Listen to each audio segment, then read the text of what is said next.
déjà dit, ne parlez jamais de vous, ni en bien, car on ne vous croirait pas, ni en mal, car on ne vous croirait que trop.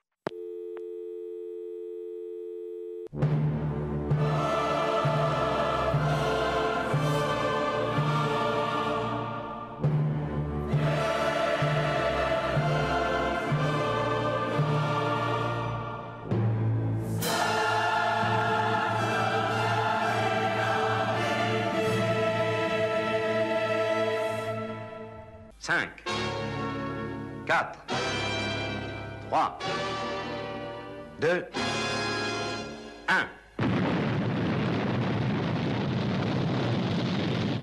Ils sont partis. Oh my gosh. We're all going against the wind. The wind's 120 knots from the west.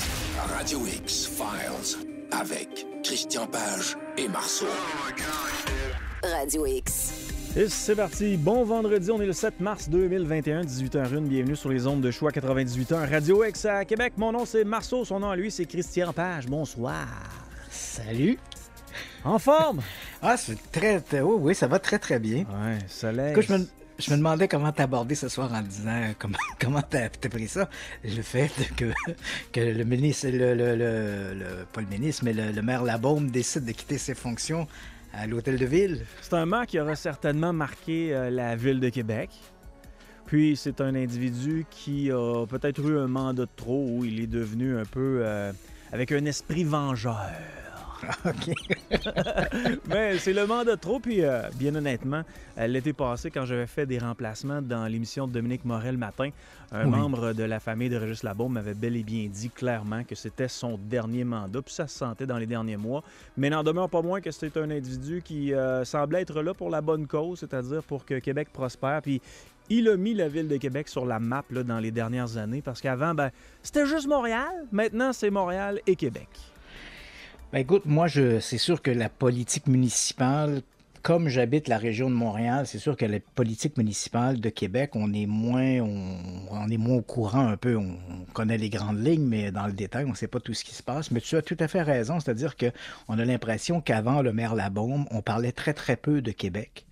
Et là, avec l'avènement du maire Labaume, le Québec est souvent devenu un sujet d'actualité. Pas toujours pour les bonnes raisons, mais néanmoins, on sentait une effervescence qui entourait la ville de Québec qui n'existait pas avant avant l'arrivée du maire Labaume à l'hôtel de ville.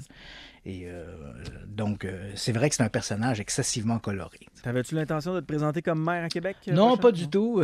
Je crois pas avoir non seulement les connaissances, mais les capacités pour remplir de telles fonctions. Parce qu'on l'oublie souvent, mais être premier ministre, être maire d'une grande ville, hein, comme Québec ou Montréal, tu sais, c'est quand même des grandes chaussures à chausser, là, quand même. C'est que du jour au lendemain, tous tes faits et gestes sont scrutés à la loupe. Chaque mot que tu emploies sont scrutés à la loupe. Tes bons coups comme tes mauvais coups. On va se le dire, la plupart du temps, les mauvais coups sont un peu plus mis à l'avant-plan parce qu'on est un peu plus critique envers nos politiciens. Fait que c'est pas évident, c'est de mettre un peu sa vie personnelle de côté puis de se donner au public, là.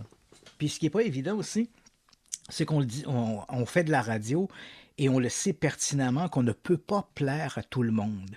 Et le fait qu'on ne peut pas plaire à tout le monde, on reçoit bien sûr chaque semaine des commentaires qui sont pas toujours élogieux. Hein. Les gens n'ont pas aimé ce qu'on a dit, ils n'ont pas aimé ce qu'on a fait. Alors imagine-toi quand tu es le maire d'une ville ou le premier ministre d'une province ou un président d'une nation.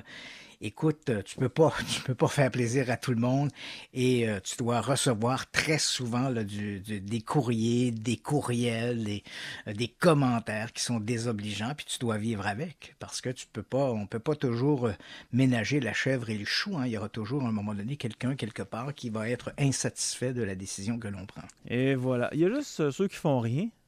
Ah oui, c'est ceux qui font rien, c'est ça. Puis en même temps, on se dit que les politiciens de prime abord, je pense que tous les politiciens, là, de façon générale, là, on pourra toujours trouver une exception, mais je pense que tous les politiciens arrivent au pouvoir avec généralement l'intention de bien faire. Hein. Il n'y a pas un président, il n'y a pas un premier ministre d'une nation qui dit « je vais prendre le pouvoir, puis je vais mettre la pagaille, puis tout va mal aller ». Je pense pas qu'il y ait des gens qui soient motivés de cette manière-là.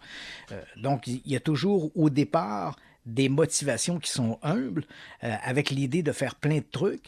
Malheureusement, lorsqu'ils arrivent au pouvoir, dans l'opposition, c'est souvent facile parce que dans l'opposition, les gens peuvent dire à peu près n'importe quoi puisqu'ils n'ont pas le pouvoir. Ils ne sont pas tributaires de ce qui va se faire demain sur la scène publique puisqu'ils n'ont pas le pouvoir.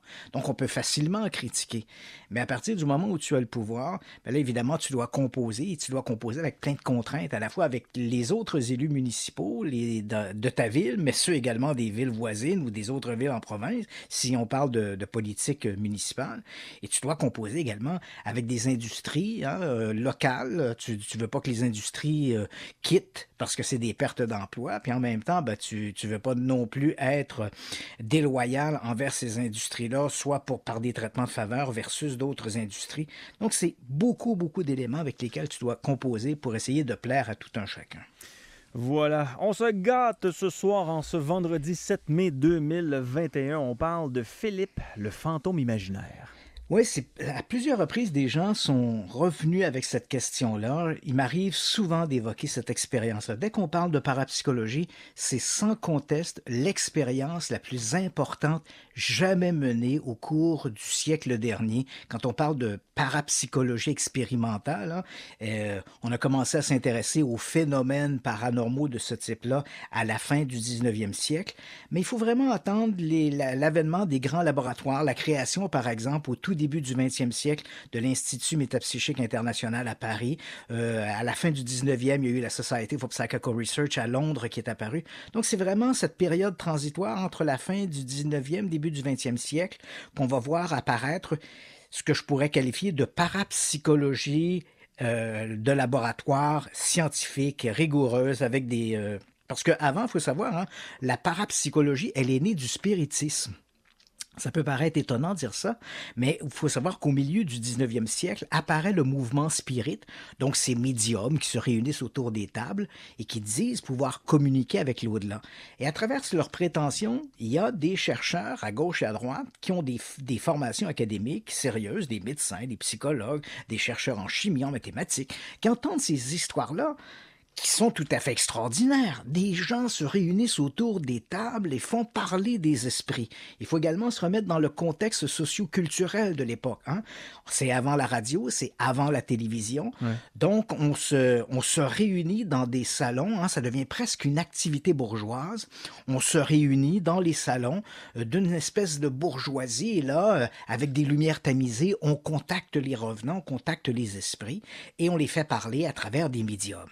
Et ça devient donc cette activité très courue dans les milieux de la bourgeoisie, principalement d'abord ça paraît aux États-Unis, mais rapidement ça va gagner l'Europe, la France, l'Angleterre. Et c'est donc dans cette mouvance que des chercheurs vont commencer à se poser la question, est-ce qu'on peut démontrer l'existence de ces communications avec l'au-delà, les fantômes, les esprits, et à travers ça, peu à peu, il va y avoir un filtre qui va se faire, et des chercheurs vont se poser la question, au-delà des fantômes et des esprits, est-ce que ces manifestations-là seraient liées à des habiletés que les êtres humains auraient? Soit des habiletés pour être un médium, pour communiquer avec l'au-delà, ou peut-être aussi des habiletés pour faire apparaître des objets, pour déplacer des objets avec le pouvoir de la pensée, faire de la télékinésie ou encore de la télépathie. Donc, on commence à se poser ces grandes questions-là, et c'est vraiment à cheval sur la fin du 19e, début du 20e siècle, qu'on va voir apparaître les premiers centres de recherche expérimentale sur les phénomènes de parapsychologie. Et il y aura une date à marquer d'une pierre blanche, et cette date-là, c'est 1970, lorsqu'un groupe de chercheurs en parapsychologie à Toronto vont décider de mener une expérience qui va passer à l'histoire. C'est une expérience qui va se mener sur plusieurs années, donc grosso modo entre 1970 et 1974. Et cette expérience, elle va transformer radicalement la vision que l'on a de l'au-delà, des communications avec l'au-delà, mais également de la nature humaine. C'est la plus grande expérience de parapsychologie jamais menée et elle porte le nom de Philippe le fantôme. Donc, on va en parler abondamment ce soir de quelle a été cette expérience.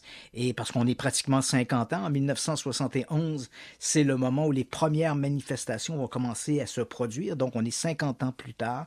Donc, quelle a été la portée de cette expérience? L'impact reçu Et bien sûr, ce que l'on peut en tirer aujourd'hui, 50 ans plus tard, des notions que nous a appris l'expérience de Philippe. Donc ça sera en deuxième partie de l'émission, l'expérience de Philippe, le fantôme imaginaire. Voilà, maintenant on passe à l'actualité de la semaine avec une autre tuile sur la tête du Pentagone concernant les objets volants non identifiés. C'est assez amusant, Yannick, de voir comment un sujet, somme toute assez banal et secondaire, comme l'est le sujet des ovnis, devient soudainement une espèce d'enjeu politique. Parce qu'il faut bien reconnaître que les ovnis, pour la plupart des gens, c'est à classer à la même enseigne que le monstre du Loch Ness, les fantômes, le Chupacabra et tout le reste, là. Les ovnis, c'est parmi ce groupe-là. C'est des trucs un peu invraisemblables, qui relèvent de la croyance, incertains, où sont les preuves. Donc, on est toujours un peu dans ce domaine-là. Et au cours des derniers jours, le Pentagone s'est trouvé un peu malmené avec cette histoire d'OVNI. Et là, pour bien situer les auditeurs, il faut quand même faire un espèce de bond dans le passé et se retourner en 2017. En 2017, il y a d'abord un article, et je l'ai maintes fois évoqué sur les ondes. En 2017, il y a donc un article qui paraît dans le New York Times. Et dans cet article, on nous annonce que le gouvernement américain, les forces armées en fait, s'intéressent à la question des ovnis depuis de nombreuses années et principalement, ils ont mis de l'avant un projet entre 2008, fin 2007 en fait, début 2008 et 2012 pour enquêter sur les ovnis, un programme dont les lettres d'appellation étaient ATIP, un acronyme qui en français veut dire Programme avancé d'identification des menaces aérospatiales non identifiées. Et ce qui est assez surprenant dans cette annonce, parce que on pourrait se dire que les forces armées s'intéressent à la question des ovnis, c'est tout à fait normal, puisque ce sont des véhicules, peu importe leur nature, ce sont des véhicules qui font des incursions disons, non autorisées dans des territoires qui sont dominés soit par les forces armées canadiennes, les forces armées américaines, peu importe. Donc, c'est normal que les forces armées vont s'intéresser à la présence des ovnis. Mais il faut savoir que si on se tourne du côté des Américains et on envoyait une demande citoyenne au gouvernement américain pour se questionner sur la question des ovnis, la réponse était invariablement que les forces armées américaines s'étaient retirées de la question des ovnis depuis la fin des années 1960. En fait, en 1969, en décembre 1969, ils ont, entre guillemets, tiré la plug sur leur projet Blue Book, projet qui avait été mis en place à partir de 1952, mais qui était en fait une succession de projets. Il y avait eu au départ, en 1947, un projet qui s'était appelé le projet Sign, qui avait donné naissance au projet Grudge. Le projet Grudge avait donné naissance au projet Blue Book. Et en décembre 1969, l'armée américaine décide de mettre fin à ce programme qui perdure en fait depuis une vingtaine d'années. Et en janvier 1970, ils publient leurs conclusions en disant, grosso modo, on a enquêté sur des milliers d'observations d'OVNI. De ce nombre, un faible pourcentage, moins de 5% demeurent non identifiés. Et rien ne démontre que ces phénomènes dits non identifiés soient ou de nature extraterrestre ou qu'ils menacent de quelque façon que ce soit la sécurité nationale. Donc, merci, bonsoir, on passe à autre chose. Et donc, si on s'adressait, si il y a quelques années, tu t'étais adressé aux autorités en faisant une demande citoyenne, en disant « Je veux savoir que pensent les militaires des ovnis, quelle est l'implication des militaires avec les ovnis », le Pentagone t'aurait renvoyé une réponse en disant « Nous sommes retirés de la question des ovnis depuis 1969 ». Et c'est là qu'arrive ce fameux article en 2017, là où il est extraordinaire, c'est qu'il nous révèle que contrairement à ce que les autorités répondent depuis des années, c'est faux. Ils ont toujours gardé un œil sur cette question des ovnis et principalement entre 2007 et 2012, ils ont eu ce petit programme qui était quand même financé à 22 millions de dollars pour 4 ans et demi à peu près, ce qui n'est pas beaucoup. 22 millions, si on considère que le budget annuel du département de la Défense aux États-Unis, c'est 700 milliards. Donc, tu comprends que 22 millions sur 4 ans et demi, c'est de la menue monnaie au fond d'une poche. Néanmoins, ça nous montre que les autorités militaires continuent de s'intéresser à cette question des ovnis. Et apparemment, dans l'article publié dans le New York Times, on nous dit que non seulement le projet officiellement a pris fin en 2012, mais il y aurait quelque part dans les arcanes du gouvernement, et principalement au sein de la US Navy, des petits groupes de gens qui continueraient d'enquêter sur ces manifestations d'ovnis. Et à travers ces révélations, on a également la publication de 3 films qui seront éventuellement confirmés comme étant des films montrant des phénomènes phénomène aérien non identifié. On ne spécule pas sur la nature de l'objet, des objets. On dit simplement ce sont des films tournés par des pilotes de la US Navy lors de manœuvres. Et dans la signature au début de l'émission Radio X-Files, on fait entendre d'ailleurs un extrait d'une de ces vidéos où le pilote s'interroge sur la nature de l'objet qu'il observe. Et ce qui est important de retenir également de cette publication en 2017, c'est que le principal sonneur d'alerte, appelons-le comme ça, est un type qui s'appelle Luis Elizondo. Et ce Luis Elizondo se présente comme étant l'ancien directeur de ce fameux programme avancé d'identification des menaces aérospatiales. Il dit, voilà, c'est moi qui étais à la tête de ce projet, donc je sais de quoi je parle. Les autorités s'intéressent à la question des ovnis, pas suffisamment, pas aussi sérieusement qu'on voudrait, mais néanmoins, il y a cet intérêt-là et le gouvernement a en sa possession des dossiers fort surprenants sur cette question des ovnis. Dès le départ, au moment où Luis Elizondo fait ces annonces-là, il publie notamment sa lettre de démission parce qu'il dit, voilà, j'étais au sein du gouvernement, je trouvais qu'on n'avançait pas, je trouvais qu'on ne mettait pas suffisamment d'intérêt pour cette question des ovnis, malgré la qualité des dossiers, et j'ai remis ma lettre de démission. Et lorsqu'il remet sa lettre de démission, la lettre n'est pas signée Luis Elizondo, directeur du programme d'identification des menaces aérospatiales. Le document est signé directeur du service d'administration des programmes spéciaux nationaux. Oh. C'est pas pareil, ça, là. Tu comprends-tu? Tu me dis que t'es le directeur de la station de Radio X, puis finalement, tu remets ta lettre de démission, puis tu marques Yannick Marceau, animateur. C'est plus pareil, là. Donc, c'est surtout pas le même salaire. Non, effectivement. Alors, lorsque Luis Elizondo fait cette publication, il a beau se présenter comme étant le directeur de ce service, sa lettre de démission ne montre pas ça. Et même s'il répète sur toutes les tribunes qu'il était le directeur du programme, la lettre de démission est souvent présentée comme la preuve qu'il n'avait peut-être pas le poste aussi prestigieux qu'il prétendait détenir.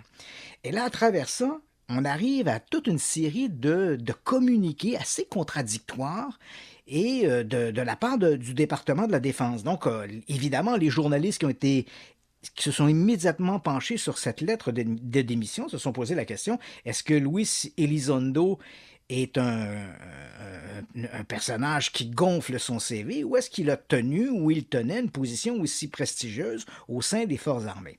Alors, on envoie des lettres au service et là, c'est assez étonnant parce que parfois, le communiqué, on répond oui, Luis Elizondo, il est connu, il était effectivement associé au programme d'identification des menaces aérospatiales, mais il n'en était pas le directeur, ou bien on nous dit qu'il avait une position, mais sans aucune autorité auprès du groupe en question d'enquête.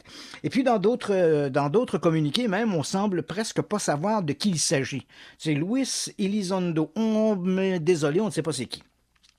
Donc, c'est assez contradictoire et à travers ça, bien sûr, on questionne cette histoire d'OVNI et à chaque fois que le Pentagone répond, et à maintes reprises, je l'ai évoqué sur les ondes, on ne sait jamais trop de quoi il parle. Parfois, dans les communiqués du département de la Défense, on nous parle ouvertement de phénomènes aériens non identifiés.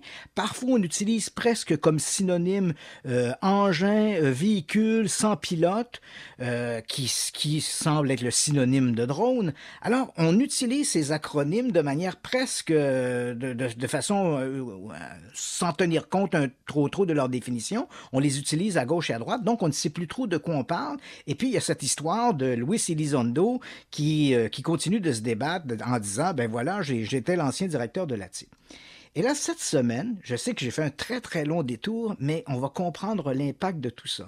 Donc, il y a quelques jours, à travers tout ce débat-là, il y a le sénateur Harry Reid, c'est un sénateur démocrate du Nevada qui est à la retraite maintenant. Le sénateur Harry Reid a décidé de faire une sortie. Et là, on commence à sentir le coup de semonce. Le sénateur Harry Reid sort, il envoie une lettre dont l'entête est à peu près du genre acquis de droit, donc peu importe les avis intéressés. Et là, Harry Reid dit j'ai été le sénateur qui a financé, qui a permis le financement de ce programme d'identification des menaces aérospatiales non identifiées, donc à partir de qui est entré en fonction en 2008, mais qui avait été mis sur papier en 2007. Donc, pendant les 4 ans où ce programme-là a été effectif, c'est moi qui a permis le financement de ce projet-là, avec d'autres élus, bien sûr. Et là, il raconte un peu comment tout ça a été fait. Et il termine sa lettre en disant... Il parle de Luis Elizondo, il dit « Monsieur, et là je te cite, ouvrez les guillemets, « Monsieur Elizondo est un ancien agent du renseignement qui a travaillé sans relâche et dans l'ombre de sujets nationaux sensibles, incluant l'investigation des phénomènes aériens non identifiés à la tête de l'ATIP. » L'ATIP étant le nom de ce programme-là. Donc ici, là, toute discussion est éliminée. Le sénateur Harry Reid vient un peu contrecarrer les nombreux communiqués contradictoires du département de la Défense. Il place les pions clairement. Oui, Luis Elizondo était le directeur de l'ATIP. Donc maintenant, plus de controverse. Mais quand on force un sénateur à sortir un peu de sa retraite pour venir remettre les pendules à l'heure du département de la Défense, il y a clairement quelque chose qui ne fonctionne pas. Et cette semaine arrive la tuile. La dernière fois que le département de la Défense, avec les OVNI, ont eu une tuile semblable, il faut remonter au milieu des années 90 avec l'affaire du dossier de Roswell, qui avait forcé l'armée à ouvrir leur dossier sur l'affaire de Roswell, qui nous avait révélé en fait que l'objet tombé à Roswell était, entre guillemets, probablement, selon la version de l'armée, un ballon faisant partie d'un projet secret qu'on appelait le projet Mogul. Mais tout ça a été, pour arriver à ça, il a fallu forcer la main au département de la Défense. Et ceux qui ont forcé la main à l'époque au département de la Défense, c'était un bureau qui s'appelait le General Accounting Office. Ce bureau-là, il a changé de nom maintenant. Il s'appelle l'inspecteur général du département de la Défense. C'est un peu l'équivalent de notre vérificatrice générale ici au Québec, mais le pouvoir de cet organisme-là est beaucoup plus étendu que le simple fait de faire des recommandations. Donc, l'inspecteur général du département de la Défense a envoyé cette semaine, en fait, dans une lettre datée du 3 mai 2021, donc c'était en début de semaine, c'était mardi, il envoie une lettre aux différents services du département de la Défense. Je les ai ici, le secrétaire de la Défense, service militaire, commandement des combattants, agence de support au combat, agence de défense, bureau des enquêtes criminelles militaires. Donc, il envoie toutes ces agences-là une lettre leur donnant 5 jours pour qu'ils leur fournissent un nom, un bureau, un numéro de téléphone, une adresse quelque part où ils pourront avoir une évaluation de la situation. Qui fait quoi au département de la Défense avec les OVNI? Où va l'argent? Quelle est la structure de ce mécanisme-là? Et pourquoi est-ce que c'est si difficile d'obtenir des réponses claires? Et là, donc, tu comprends bien qu'en début de semaine, les différentes agences concernées devront cette fois-là être plus à l'écoute des demandes de l'inspecteur général du département. Il faut savoir que la demande d'investigation de l'inspecteur général n'a rien à voir avec un autre projet qui doit être publié le mois prochain, parce qu'on sait que le département de la Défense demande à être financé pour pouvoir enquêter sur les OVNI. Et en décembre dernier, avec l'acceptation du nouveau budget pour l'année en cours, le département de la Défense avait jusqu'au mois de juin pour justifier pourquoi on devrait prendre des deniers publics pour financer un projet d'enquête sur les OVNI. Projet que le ministère de la Défense, en fait que le département de la Défense a appelé la force d'intervention des phénomènes aériens non identifiés,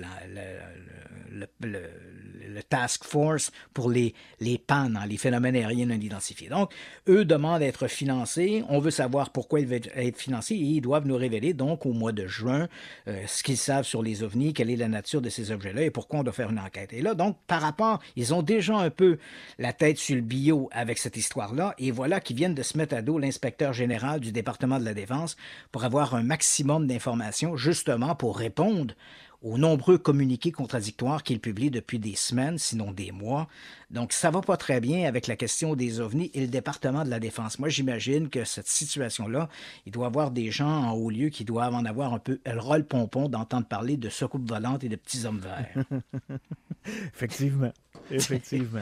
Fait que, On parle maintenant d'actualité, mon cher Christian. On continue avec le MH370, qui est le Malaysia Airlines. Oui. Il y aurait de nouveaux détails.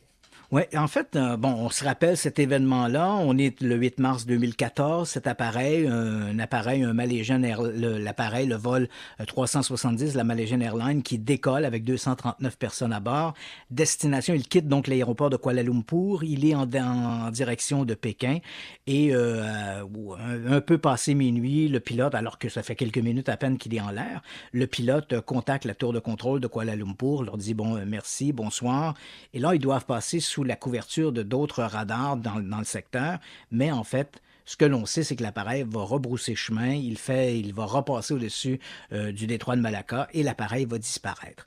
C'est le plus grand mystère de l'histoire de l'aviation moderne et également les opérations de recherche les plus coûteuses de l'histoire dans le domaine de l'aviation, parce que, il faut bien se le dire, depuis 2014, il n'y a que 33 pièces de l'appareil qui ont été retrouvées et ces pièces ont été retrouvées sur la côte orientale de l'Afrique, principalement la Mauritanie, l'île de Madagascar, la Tanzanie et l'Afrique du Sud. Donc 33 morceaux qui semblent provenir de l'appareil, mais le corps même de l'avion et la position exacte du crash, parce qu'évidemment on se doute bien que l'avion a crashé quelque part dans l'océan Indien, on l'ignore. Et comme je l'ai mentionné, c'est les recherches les plus coûteuses. À 2 ou 3 reprises, on a eu des grandes opérations internationales pour essayer de retrouver le MH370, malheureusement sans succès.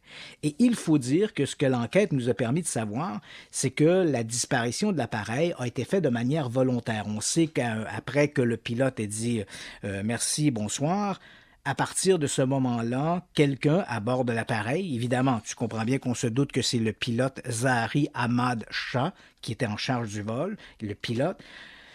On suppose que le pilote, pour une raison inconnue, a fermé le transpondeur. Donc, le transpondeur, c'est cette balise de localisation qui se trouve à bord de l'avion et qui indique à tout moment où l'avion se trouve, quelle est son altitude et quelle est sa vitesse.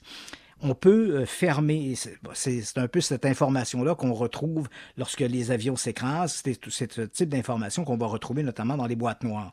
Mais pour une raison quelconque, et c'est également ce qui permet aux avions d'apparaître sur les écrans radars. Lorsque les gens qui ne savent pas comment fonctionne ce domaine de l'aviation, il y a 2 types de radars, les radars primaires et les radars secondaires. Les radars primaires, c'est souvent les radars que vont utiliser les services de météo. Donc, ils détectent à peu près tout ce qui est en l'air. Donc, oui, on détecte les avions, mais on détecte également des masses de nuages, on va détecter des bancs d'oiseaux, donc il y a plein de trucs. Et ensuite, il y a ces radars secondaires, ceux qu'on retrouve généralement dans les aéroports. Les radars secondaires indiquent sur leurs écrans la position qui leur est transmise par le transpondeur. Donc, quand vous voyez dans des films un écran radar et vous voyez des petits numéros au côté, là c'est marqué GL avec un numéro, ça c'est l'information que renvoie le transpondeur qui est automatiquement reproduite sur l'écran. Et ce transpondeur-là dit « Je suis l'appareil », dans le cas présent c'était MH370, je me trouve à telle altitude, je me dirige dans telle ou telle direction à tel ou tant de degrés. Bon, il donne ces informations-là. Donc, on peut désactiver ce système-là en simplement en appuyant sur un bouton à partir du cockpit. Et c'est ce qui s'est passé ce soir-là. Donc, le pilote a désengagé le transpondeur, ce qui fait qu'on perd sa trace. Et là, à partir de toutes sortes de spéculations, on a essayé d'imaginer le vol de l'avion, qu'est-ce qu'il a pu faire, comment il a pu échapper à la couverture radar, où il se trouve. Et comme c'était très incertain, tu comprends que c'est ce qui explique ces grandes opérations de recherche qui, jusqu'à maintenant, ont été vaines. Et là, ce que l'on sait, c'est qu'on a un ingénieur en aérospatial, un type qui s'appelle Richard Godfrey, qui vit en Allemagne et qui là vient de publier un rapport disant qu'à partir de certains signaux radio qu'on appelle le WSPR pour Weak Signal Propagation Report, donc ce sont des espèces d'antennes qui vont relayer des signaux radio et comme il y a une radio à l'intérieur de l'avion, du MH, il a traversé ces lignes radio et il a déclenché des espèces de relevés balises. Et à partir de ces signaux-là, on peut avoir une vision plus précise de quelle a été la trajectoire exacte du MH370. Et ce que l'on apprend, déjà, on avait une bonne idée de ce qu'il avait pu faire comme l'appareil. Et là, maintenant, on sait il s'est dirigé vers Pékin. Ensuite, il a fait un virage de 180 degrés. Il est repassé au-dessus de la péninsule malaisienne. Il a survolé le détroit de Malacca. On sait ensuite qu'il a fait un virage très précis à 34 degrés, 5 pour se diriger vers le sud en direction de la partie occidentale de l'Australie. Donc maintenant, on a une trajectoire beaucoup plus précise qu'aurait pu emprunter le MH370. Ce que nous dit aussi Richard Godfrey, c'est que clairement le pilote a cherché à éviter toutes les balises radio qui auraient pu permettre de localiser l'avion. Il s'est assuré de bien s'écarter des corridors de vol utilisés par l'aviation civile. Donc, visiblement, le pilote a cherché à donner des fausses pistes pour confondre, bien sûr, les recherches qu'elle allait suivre la disparition de l'avion. Donc, c'est quelque chose qui a été fait de longue haleine. On comprend bien que le pilote n'est pas monté ce soir-là à bord de l'avion et au dernier moment, il s'est dit, voilà, je vais détourner l'appareil puis je vais aller me cracher dans l'océan. Pour arriver à un tel degré de précision, pour passer aux côtés des balises de détection, c'est pas quelque chose qu'il a fait par hasard, c'est quelque chose qui avait été calculé de longue haleine et il a suivi une trajectoire très très précise. Donc à partir de ces nouveaux chiffres, de ces nouveaux relevés par ce Weak Signal Propagation Report, il est possible de refermer l'étau sur la position où doit se trouver, où a pu cracher le MH370. Mais même si on referme l'étau, si on arrive avec une région qui est encore plus serrée que les précédentes recherches, ça reste quand même encore des centaines de kilomètres carrés d'océan qu'il faudrait passer au peigne fin pour essayer de retrouver l'épave. Puis encore à ce jour, on n'a jamais vu nulle part qui aurait revendiqué quelque chose. Il n'a pas laissé aucune note qui explique les gestes qu'il a posés. Pas du tout. Donc, même si on a confisqué, bien sûr, dans l'enquête qui a suivi, on a confisqué ses ordinateurs à la maison. On sait qu'il a consulté des lignes, des trajets, des positions d'avion. Donc, on sait qu'il s'était penché sur cette question-là. On sait également qu'il avait des problèmes financiers qui auraient pu motiver un suicide en entraînant avec lui les passagers de l'appareil. Mais tout ça nous semble... Il y a encore beaucoup d'éléments mystérieux, c'est-à-dire pourquoi, si on veut se suicider, pourquoi essayer de détourner l'appareil de cette manière-là pour se retrouver dans un endroit quasi inaccessible? C'est-à-dire que le type, s'il veut se suicider, il prend l'avion, et ça s'est vu dans d'autres cas où des pilotes ont fait cracher leur appareil en emportant avec eux les passagers. Ils ne se sont pas donné tout ce mal-là, c'est-à-dire qu'au moment où l'appareil est en vol, le pilote a simplement poussé le manche et puis voilà, l'avion s'est craché, merci, bonsoir. Ici, visiblement, le pilote du MH370 s'est donné énormément de problèmes pour pouvoir amener son avion dans une zone où il serait difficile de retrouver l'épave. Mais on n'arrive pas à comprendre quelle était sa motivation pour choisir un lieu aussi inaccessible, alors qu'il aurait pu cracher l'avion n'importe où, par exemple, quelque part dans le trajet allant de Kuala Lumpur à Pékin, par exemple. C'est 239 morts, là. Oui, voilà. Donc, pourquoi faire toute cette manœuvre-là comme si... En fait, seul lui sait quelles étaient ses motivations pour faire ça, mais c'est vrai que c'est très mystérieux. Incroyable. On termine avec l'attaque énergétique à la Maison-Blanche.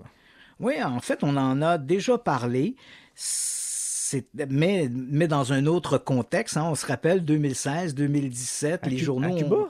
Oui, voilà. Donc, oui. on avait parlé de ces attaques-là Bon, il faut savoir qu'à Cuba, donc à la Havane, les diplomates américains qui étaient là pour rétablir les liens, qui ont commencé à se rendre sur place à partir de l'administration Obama pour rétablir des liens avec Cuba. Donc, ces gens-là arrivent sur place. Il n'y a pas une ambassade américaine à Cuba. Du moins, à ce moment-là, il n'y avait pas un bâtiment dédié à ça. Les gens occupaient un étage dans un hôtel à la Havane et ces c'est là que se faisait le travail diplomatique. Et là, les gens ont commencé à se plaindre. On est en 2016-2017. Des diplomates américains et des diplomates canadiens, il faut le dire aussi, ont commencé à se plaindre de maux de tête, des vertiges, des maux de cœur, des problèmes cognitifs. Et ce qui revenait dans leur témoignage, c'est qu'ils avaient entendu, peu de temps avant d'éprouver ces symptômes, ils avaient entendu des espèces de bourdonnements, des sifflements. Et tant et si bien qu'à partir du moment où les mots ont commencé à se répandre, donc de plus en plus de gens étaient malades, on a rapatrié à la fois les diplomates américains et les diplomates canadiens. Dans le cas des diplomates américains, il y a même eu des recherches qui ont été menées par l'Université de Pennsylvanie, le département médical de l'Université de Pennsylvanie, qui ont confirmé que les diplomates américains en poste avaient réellement souffert de problèmes d'une attaque, entre guillemets, neurologique, puisqu'ils présentaient des lésions cérébrales qui étaient semblables à celles, par exemple, de sportifs qui vont subir à répétition des commotions cérébrales. On pense aux joueurs de hockey, les joueurs de football, les boxeurs. Donc, ils avaient des lésions cérébrales qui montraient que les attaques n'étaient pas simplement une maladie psychosomatique, des gens qui avaient imaginé quelque chose. Et on sait donc ça se passe à Cuba, 2016-2017. 2018, on a également des fonctionnaires, des gens qui sont en poste du gouvernement américain, qui sont en poste en Chine, qui vont également se plaindre de maux semblables, également précédés par des espèces de vibrations, de sifflements, de bourdonnements dans l'air, et ensuite l'apparition de ces symptômes. Alors, évidemment, on cherche à comprendre de quoi il pourrait s'agir. Est-ce que c'est une arme? Est-ce que c'est quelque chose, des virus? Donc, ça reste un peu mystérieux. Et là, on apprend, selon CNN, qui nous révèle ça cette semaine, 2 attaques semblables se seraient produites à Washington. La dernière victime serait un homme qui se promenait, en fait, un représentant un responsable du Conseil de sécurité nationale, qui déambulait dans les jardins, en fait, un parc qui s'appelle le parc Ellipse, qui se trouve derrière la Maison-Blanche. Et là, il aurait entendu cette espèce de sifflement, de bourdonnement, et ensuite, il aurait été pris de nausées, de vertiges, de différents maux. Et là, CNN apprend que c'est le 2e cas aux États-Unis, en fait à Washington, près de la Maison-Blanche, le 2e cas semblable à se produire au cours des derniers mois. Et là, on se demande à quoi rime tout ça. Les experts croient qu'il pourrait s'agir de l'utilisation, donc ce serait volontaire. Il y aurait des gens ou un groupe de gens, peu importe leur affiliation, qui utiliseraient de l'énergie, des micro-ondes pulsées et dirigées, et ça de manière malfaisante, pour rendre malades les gens. Mais quel est l'objectif poursuivi par ces gens-là et qui sont derrière ces attaques? On l'ignore pour le moment. Donc, on est toujours un peu dans... Ça reste tout à fait mystérieux. Et moi, à chaque fois que j'entends parler de ces attaques, Yannick, ça me fait toujours penser à l'affaire Tournesol. Tu sais, on est dans les romans de Tintin et là, on invente une arme sonique qui réussit à faire écrouler des murs. Mais là, ici, au lieu d'écrouler des murs, on rend des gens malades. Mais on ne sait toujours pas qui est derrière ça, quel est l'objectif visé. C'est vraiment très mystérieux. Et donc, il faudra attendre de nouvelles enquêtes pour essayer de déterminer. Maintenant, on sait que l'affaire est prise très sérieusement par les autorités à Washington, puisque maintenant, on n'est plus simplement en terre étrangère. Ça ne se passe plus... Ce ne sont pas des événements qui se passent à Cuba, ce ne sont pas des événements qui se passent à Pékin, mais ce sont des événements qui se passent en sol américain et qui plus est dans la capitale américaine, à Washington, D.C. Donc, on prend l'affaire très au sérieux. Ce qui m'inquiète encore plus, Christian, c'est qu'on n'a pas d'appareil pour détecter ce type d'attaque-là. Non, pas du tout. Et on n'a rien pour contrer ce type d'attaque-là. Non, tu as tout à fait raison, parce qu'on ne sait même pas ce que c'est. C'est-à-dire que quand je te parle de micro-ondes pulsées, ce n'est qu'une hypothèse. Hein. Ce sont des chercheurs qui se sont penchés sur la question, qui se sont dit, ben voilà, qu'est-ce qui pourrait provoquer ce genre de lésion? Évidemment, des micro-ondes pulsées qui seraient dirigées vers un individu pourraient entraîner ce genre de lésion-là, mais on n'est pas certain que ce soit ça. C'est peut-être un autre mécanisme tout à fait différent qui est utilisé et qui entraîne ces maux sans qu'on puisse déterminer leur source et leur nature, bien sûr. Mais j'ai une solution à ça. Qui est? Bon, on pourrait te mettre tout le monde en confinement. En confinement, oui, avec des petits trucs en papier d'aluminium. Oui, exact. Non, mais c'est inquiétant parce que, bon, on pense que c'est ça, c'est une hypothèse, mais on n'a pas d'appareil pour le détecter, si ce n'est que les gens qui tombent malades et qu'on réussit à faire quelques tests sur eux. Oui, tu as tout à fait raison. Et qui plus est, quand on regarde les recherches qui ont été menées, même les scientifiques à qui on s'est adressé, parce que plusieurs scientifiques se sont penchés sur ces histoires-là. J'ai mentionné le département de médecine de l'Université de Pennsylvanie qui ont fait l'analyse, les examens avec les gens de l'ambassade, en fait, qui assuraient le travail d'ambassade à Cuba et qui ont détecté ces fameuses lésions cérébrales.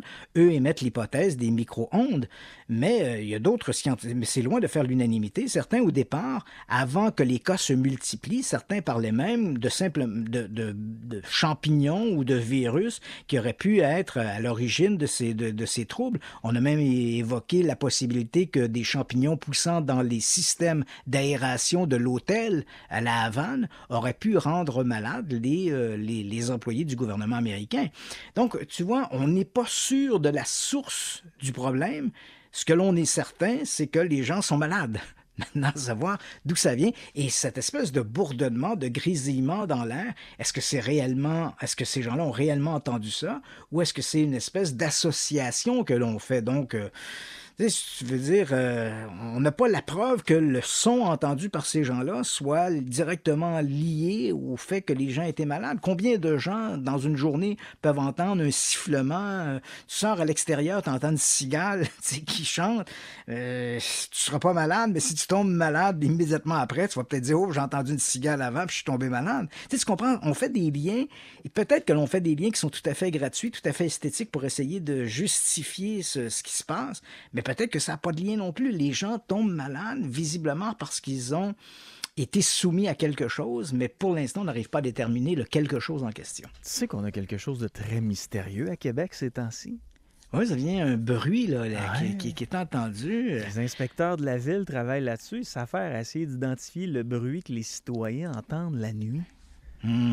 C'est mystérieux. Il n'y a pas encore de banque qui a été volée. Non.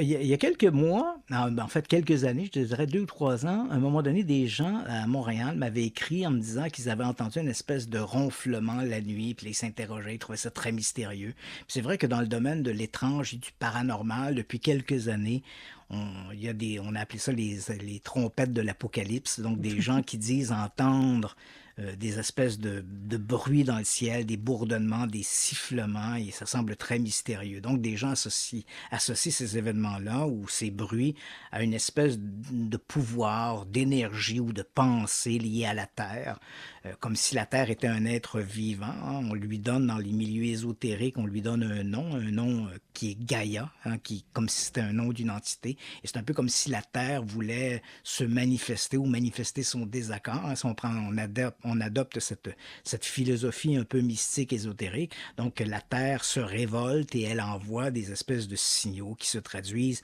par ces bruits dans le ciel, des trompettes de l'apocalypse. Et donc, il y a plein de vidéos qui circulent sur YouTube où des gens filment comme ça et puis on entend ce bruit au loin sans trop savoir de quoi il s'agit.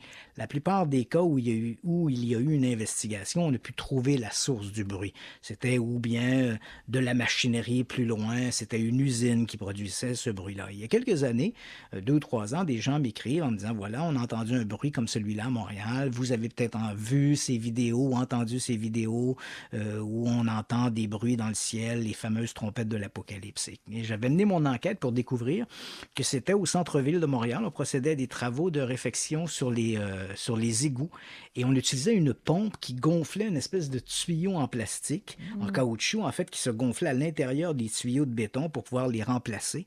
Et c'était le bruit de cette pompe qui créait cette espèce de sifflement que les gens entendaient la nuit.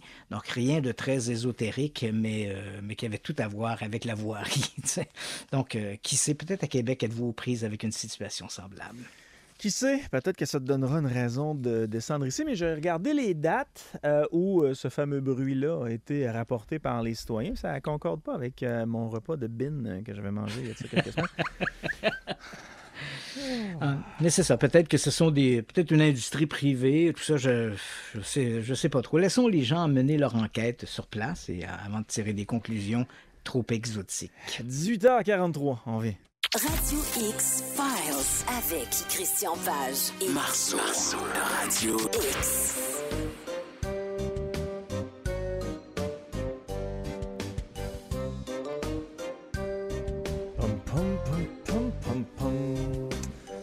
18h47. Merci d'être bien branché à Choix 98.1 Radio X à Québec. Le podcast Radio X Files sera disponible demain vers les alentours de midi sur notre page Facebook Radio X Files.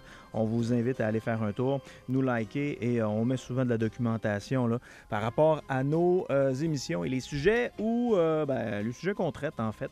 Ce soir, mon cher Christian, on parle de Philippe, le fantôme imaginaire. Oui, la plus grande expérience de l'histoire de la parapsychologie qui a bouleversé toutes les idées préconçues que l'on avait sur les revenants, les fantômes, la télépathie, la télékinésie et tout le reste. Alors, avant d'aborder ce sujet-là de manière plus soutenue, voici un peu les événements qui ont amené l'expérience de Philippe le fantôme et quelles ont été les réactions à l'origine lorsque le phénomène s'est produit. Alors, voici Philippe le fantôme imaginaire. Allons-y.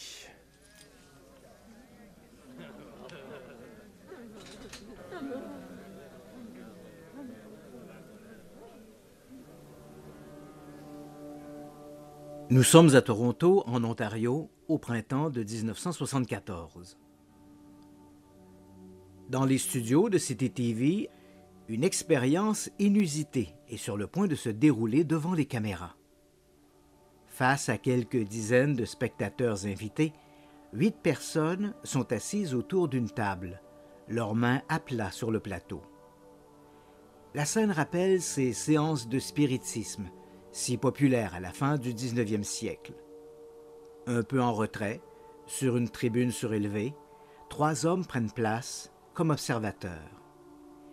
Il y a là le pasteur Lindsay King, le psychologue Joel Witton, et le docteur George Owen, directeur scientifique de la Société de recherche psychique de Toronto. Sur le plateau, un régisseur donne le signal. L'expérience peut commencer. Pendant quelques secondes, le studio est plongé dans un silence irréel. Puis, les participants réunis autour de la table entament leurs incantations. Philippe, es-tu là? Demande une femme. Allez, Philippe, manifeste-toi. Enchaîne un homme. Presque aussitôt, la table commence à bouger. Comme si elle était douée d'une vie propre. Elle se soulève, glisse sur le plancher, pivote sur une patte, le tout au plus grand amusement des participants.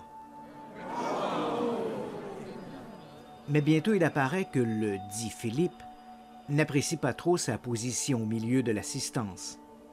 Il entraîne vers la tribune la table et avec elle les 8 médiums qui s'efforcent tant bien que mal de garder leurs mains sur le plateau.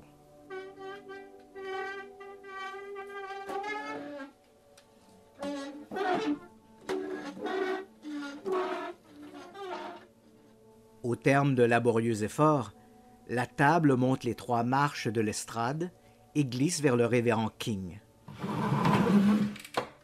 Une fois à sa hauteur, l'un des participants, lesquels sont toujours regroupés autour de la table, suggère à l'ecclésiastique de dire bonjour à Philippe. Bonjour, Philippe. Lance tout de go le révérend King, visiblement étonné par la tournure des événements. Aussitôt, la table se soulève sur 2 pattes, comme si Philippe était heureux de toute cette attention. Le seul problème, c'est que Philippe n'existe pas et n'a jamais existé. Philippe est un fantôme imaginaire.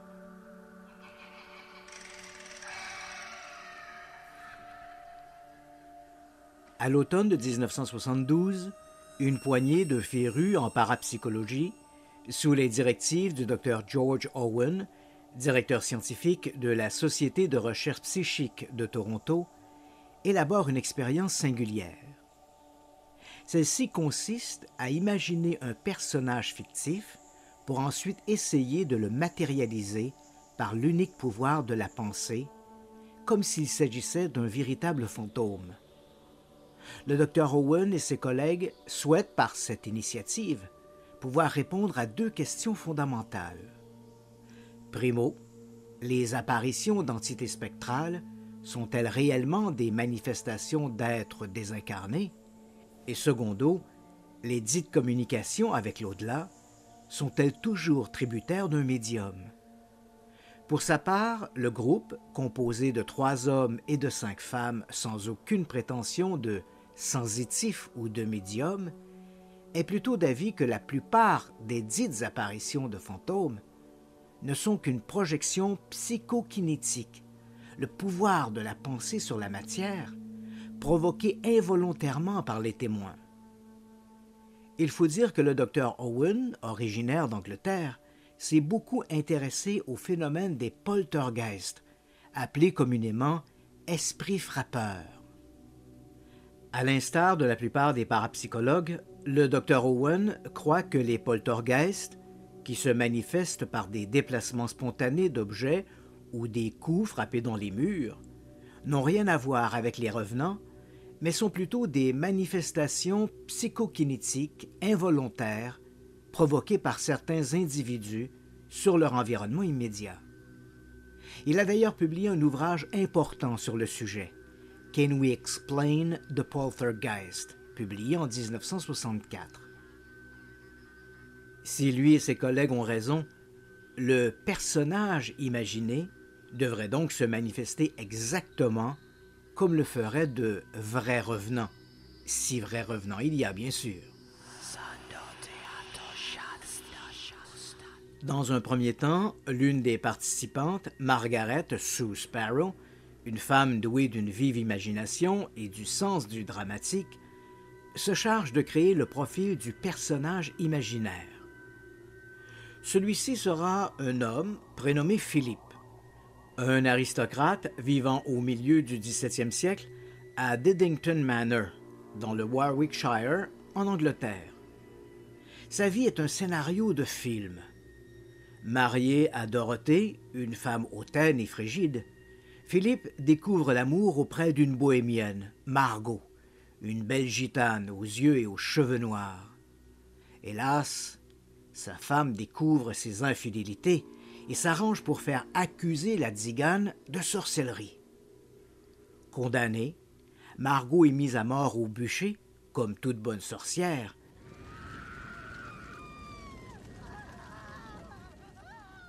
Et Philippe, inconsolable et rongé par la culpabilité de n'avoir rien fait pour sauver sa belle, se jette du haut des remparts de Diddington Manor. Il n'a que 30 ans au moment de son suicide. De tous ces éléments biographiques, seul Diddington Manor tient de la réalité. Il existe en effet en Angleterre un lieu appelé Diddington Hall ou Diddington Manor, un vaste domaine dans le Lincolnshire dont certains bâtiments remontent au XVIe siècle. Mais là s'arrête toute correspondance entre la réalité et Philippe.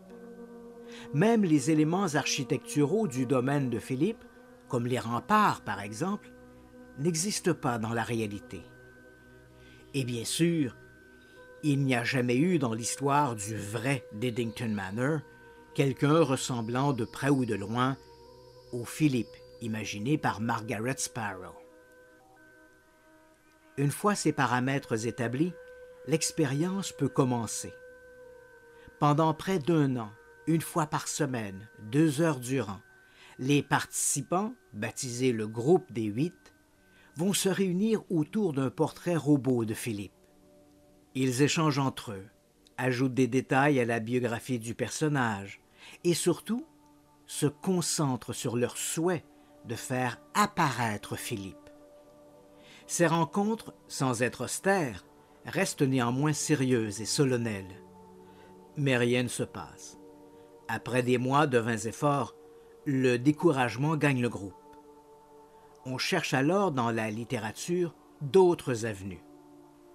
C'est à ce moment-là que le Dr Owen découvre un rapport, celui de Kenneth Batchelor, publié dans les pages de la revue de la Society for Psychical Research de Londres. Le rapport conseille notamment, dans ce genre d'expérience, d'utiliser d'autres stratégies pour invoquer ces esprits créés de toutes pièces par les participants, bref, des fantômes imaginaires. L'auteur y suggère une plus grande dynamique de groupe et favorise par exemple l'utilisation de chants, ou même de prendre un verre si nécessaire. Le rapport insiste sur l'importance de mener l'expérience dans la lumière, plutôt que dans cette semi-obscurité jusque-là adoptée par le groupe du Dr Owen. D'un commun accord, les participants décident donc de modifier leur technique. Ils adoptent une méthode voisine de ces séances spirites du 19e siècle. Ils se réunissent autour d'une table, les mains à plat sur le plateau, et invoquent à haute voix l'esprit de Philippe. Même l'ambiance est nouvelle. Fini ces longues heures de concentration en silence. Ils affichent une attitude beaucoup plus décontractée, parlent entre eux, se racontent des plaisanteries et chantent des chansons à répondre ou des cantiques religieux, très populaires au XVIIe siècle, l'époque de Philippe.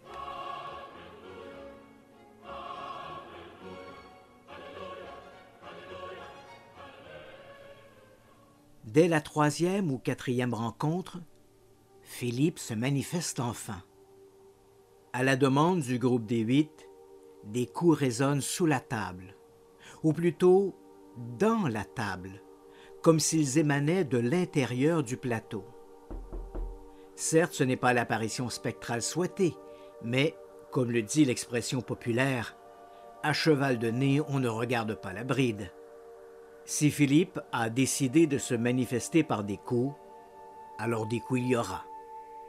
Par le biais d'un code simple, un coup pour oui et 2 coups pour non, les participants entreprennent de communiquer avec l'esprit de Philippe. Ses réponses se révèlent toujours en accord avec sa biographie. Et lorsque les questions posées ne figurent pas dans sa biographie, la table reste silencieuse. Mieux encore, lorsque les participants décident d'étoffer le récit de la vie de Philippe, en lui attribuant par exemple des liens d'amitié avec le roi Charles Ier, l'aristocrate imaginaire réajuste ses réponses en fonction de ces nouvelles informations. Au gré des séances, Philippe se montre aussi de plus en plus entreprenant. Après les coups frappés, voilà qu'il commence à soulever la table, la faisant valser sur 2 ou 3 pattes. Philippe n'est pas le seul à s'adapter. Si au début, il fallait aux participants plusieurs minutes pour déclencher des manifestations, ils y arrivent maintenant de manière presque instantanée. Tout s'articule comme si le groupe des 8 avait trouvé la bonne formule pour faire réagir Philippe. Au fil des mois, Philippe se livre à des manifestations étonnantes. À une occasion, par exemple, il soulève une patte de la table en maintenant fermement les 3 autres collés au plancher, provoquant ainsi une déformation du plateau. À un autre moment, visiblement dérangé par la lumière trop forte, il renverse la table et la projette littéralement contre une lampe. Ces manifestations ne sont pas seulement observées par le groupe des 8, mais par le Dr Owen, qui supervise l'expérience, et plusieurs de ses invités, dont le Dr Joel Witton, un psychologue de Toronto qui veille à ce qu'aucun des participants ne soit affecté physiquement ou psychologiquement par l'expérience de Philippe. À chacune des séances, des mesures de contrôle sont appliquées de manière à éliminer toute manipulation, volontaire ou non, de la part des participants. Ces mesures sont très rigoureuses. Outre le groupe des 8, il y a toujours des observateurs qui surveillent chacun des participants pour s'assurer qu'il n'y a aucune manipulation, volontaire ou non. Occasionnellement, le Dr Owen organise aussi des soirées qu'il appelle les soirées de glissade, des Dolly Nights. À cette occasion, il place sous les doigts des participants des papiers de soie très glissants. Si l'un d'eux pousse sur la table, ses mains vont simplement glisser sur la surface. Ces précautions n'empêcheront jamais la table de bouger. Il est clair que ces manifestations ne sont pas produites de manière physique, par l'un ou l'autre des participants. En janvier 1974, le Dr Owen et ses collaborateurs décident de tourner un documentaire sur l'expérience de Philippe.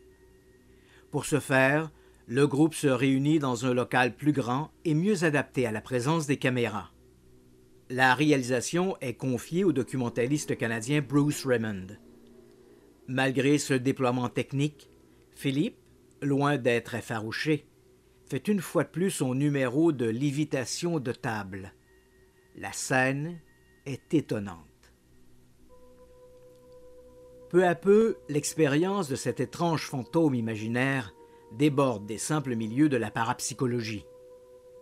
Quelques mois après le documentaire de Bruce Raymond, Philip, The Imaginary Ghost, l'équipe de production de la série World of the Unexplained invite le Dr Owen et le groupe des 8 à faire une démonstration dans les locaux de City TV à Toronto. This is Toronto Television, City TV, Channel 79, Cable 7. Là encore, Philippe se manifeste au plus grand plaisir du réalisateur et des spectateurs invités. L'imaginaire aristocrate va jusqu'à faire monter la table sur l'estrade où se trouvent les docteurs Owen et Whitten, ainsi que le pasteur Lindsay King, l'animateur de l'émission. Pour les besoins de la production, il y a 3 caméras qui filment en simultané. L'une est montée sur une perche et les 2 autres placées à la hauteur des genoux des participants. De cette façon, les caméras peuvent enregistrer tout ce qui se passe aussi bien sur que sous la table. À un moment donné, le groupe des 8 demande à Philippe de faire flotter la table. Presque aussitôt, la table se soulève jusqu'à une hauteur de 2 ou 3 centimètres. Après l'émission, les chercheurs regardent les enregistrements vidéo en faisant un arrêt sur image sur cette séquence très précise. On peut très bien voir les 4 pattes de la table qui n'ont plus aucun contact avec le sol. C'est de la pure lévitation. Ce joyeux numéro sera la dernière apparition médiatique de Philippe. Pendant quelques années, le groupe des 8 va continuer de se réunir sur une base plus ou moins régulière, avec toujours les mêmes succès. Hélas, au-delà des coups frappés et de la lévitation de la table, personne n'arrivera à identifier les mécanismes derrière ces manifestations. L'expérience de Philippe, racontée en détail dans The Conjuring of Philip, Philippe le fantôme, un livre signé Iris Owen, l'épouse du Dr Owen, et Margaret Sparrow, est considérée aujourd'hui comme l'une des plus importantes percées de la parapsychologie. À travers ce personnage imaginaire, le Dr Owen et ses collègues ont prouvé que plusieurs phénomènes inexplicables et culturellement associés à des revenants pouvaient en réalité n'être qu'une création collective et imaginaire. Une création entretenue, volontairement ou non, par des gens bien vivants. Apparemment, l'au-delà n'est pas l'unique réponse aux manifestations des soi-disant esprits. La parapsychologie ne ferme pas pour autant la porte à une possible intervention de l'au-delà à l'occasion. Mais l'expérience de Philippe leur offre maintenant une nouvelle avenue pour expliquer ces manifestations. Presque 50 ans après l'originale expérience de Philippe, les parapsychologues demeurent cependant tout aussi perplexes aujourd'hui qu'ils l'étaient à l'époque sur les mécanismes de ces effets psychokinétiques. A priori, il semble que nous soyons tous dotés de certaines habiletés psychiques latentes, des habiletés susceptibles d'éclore spontanément selon les circonstances. Pour le groupe des 8, le personnage imaginaire de Philippe a été cette circonstance. Mais cela n'est qu'une hypothèse, sinon un véritable mystère. Depuis la publication de Philippe le fantôme, plusieurs chercheurs en parapsychologie ont repris à leur compte l'expérience de Philippe avec des résultats plus ou moins analogues. À l'aristocrate anglais sont venus s'ajouter d'autres personnages imaginaires, comme Lilith, une espionne canadienne-française durant la Deuxième Guerre mondiale, et Sébastien, un alchimiste du Moyen Âge, et Axel, un homme du futur.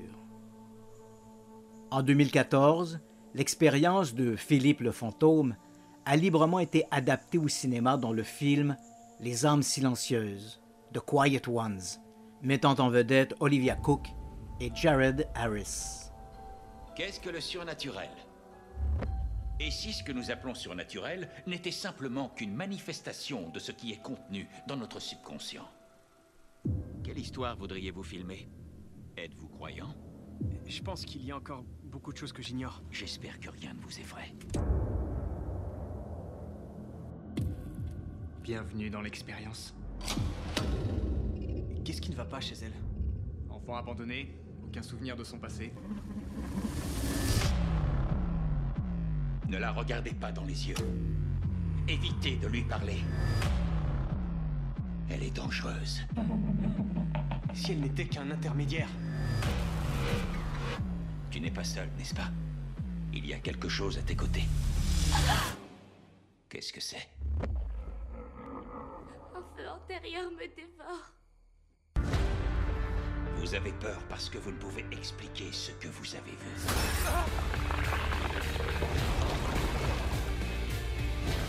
Rassemblez vos forces pour ce qui vous attend.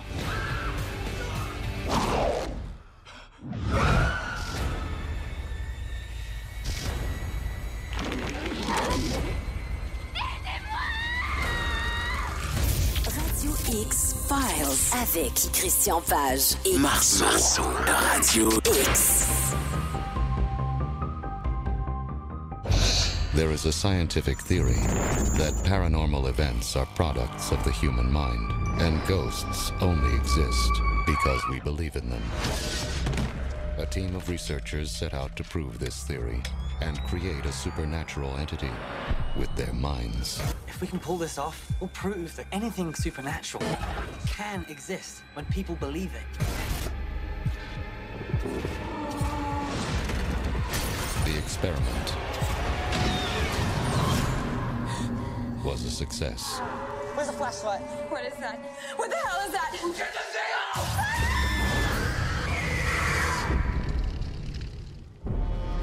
What happened to her?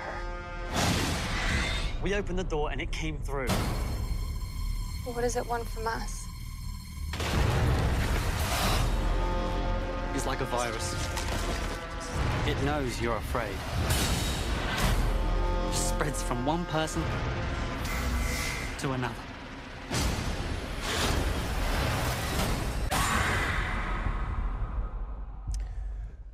Ouais, ça fait du bruit, ça? On vient d'entendre la bande-annonce du film The Apparition, Oui, un film de 2012, une production américaine-allemande, et qui s'inspirait, elle aussi, comme The Quiet Ones, qui s'inspirait un peu de l'histoire de Philippe le Fantôme. On l'entend au début, hein, les scientifiques, il y a une hypothèse scientifique qui voudrait que les fantômes sont créés par les gens, les vivants, là, la force psychique. Donc c'est ça, donc c'est deux films, Quiet Ones et The Apparitions, qui se sont inspirés de l'histoire de Philippe qu'on a racontée dans cette capsule.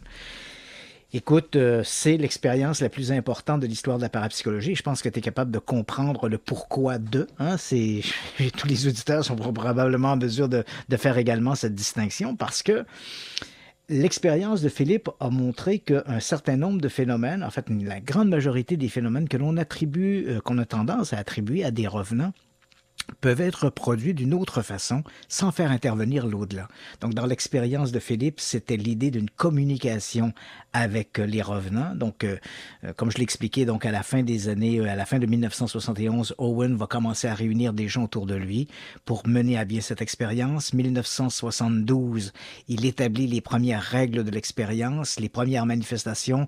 Les premiers coups parce que les premières manifestations, j'entends les coups dans la table avant qu'elle commence à se soulever. Là, on est rendu en 1973, 74, la démonstration à la télé, à CTTV. Et puis, le groupe des 8, comme je l'ai mentionné, vont continuer de se réunir jusque pratiquement à la fin des années 70, avec toujours ces mêmes manifestations. Hein. C'était plutôt pour eux, c'était plutôt facile de produire ces effets-là.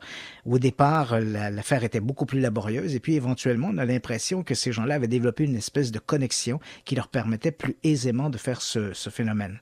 J'ai mentionné également dans la capsule que d'autres groupes à travers le monde avaient tenté l'expérience, avaient obtenu également des résultats. Ici même à Montréal, à la fin des années 1970, le professeur Louis Bélanger, qui est considéré comme le père de la parapsychologie québécoise, avait créé un groupe où là, le personnage imaginaire était un homme du futur du nom de Axel, et on avait aussi obtenu des résultats moins spectaculaires, bien sûr, que le groupe de Philippe le Fantôme à Toronto, mais il faut dire que les gens à Montréal avaient fait ça d'une manière beaucoup moins assidue et contraignante que l'avaient fait les gens à Toronto, qui s'étaient pendant des années réunis tous les vendredis soirs de 7h à 10h. Ça demande énormément de discipline pour pouvoir mener à bien une expérience comme celle-là. Il y a quelques années, je te dirais, dans les années 90, fin des années 90, il y a des gens, fin des années 90, début des années 2000, des gens à Québec qui ont réussi également à faire une expérience comme celle-là, un groupe à l'époque qui n'existe plus aujourd'hui, qui s'appelait la SRPQ, la Société de recherche sur le paranormal de Québec. Donc, un groupe de gens qui étaient très dédiés aux phénomènes paranormaux. Ils ont refait une expérience de Philippe et ils ont filmé certaines séquences et je dois t'avouer que je connaissais intimement certaines personnes du groupe et les résultats ont été assez spectaculaires. Hein. Il y a une séquence, par exemple, qu'ils ont filmée où ils sont réunis autour de la table, elle se met à sautiller, puis elle commence à glisser dans le corridor. C'est très spectaculaire.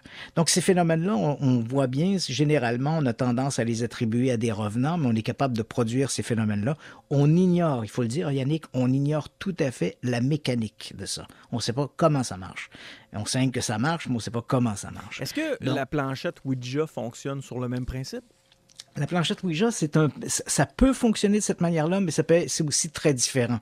Dans le cas de Philippe, hein, on glissera sur le Ouija ensuite, mais dans le cas de Philippe, si tu fais des recherches, tu vas découvrir qu'il y a très peu d'analyses qui sont contre, c'est-à-dire il n'y a pas un mouvement sceptique qui s'est dressé contre l'expérience de Philippe. Tu vas trouver très, très peu de critiques, les rares critiques que l'on trouve par rapport à l'expérience de Philippe, parce qu'on exclut dans ce cas-là, la fraude. C'est clair que le groupe d'Owen et les autres groupes n'ont pas manipulé l'expérience, il n'y a pas eu de fraude. Ça, on peut exclure ça.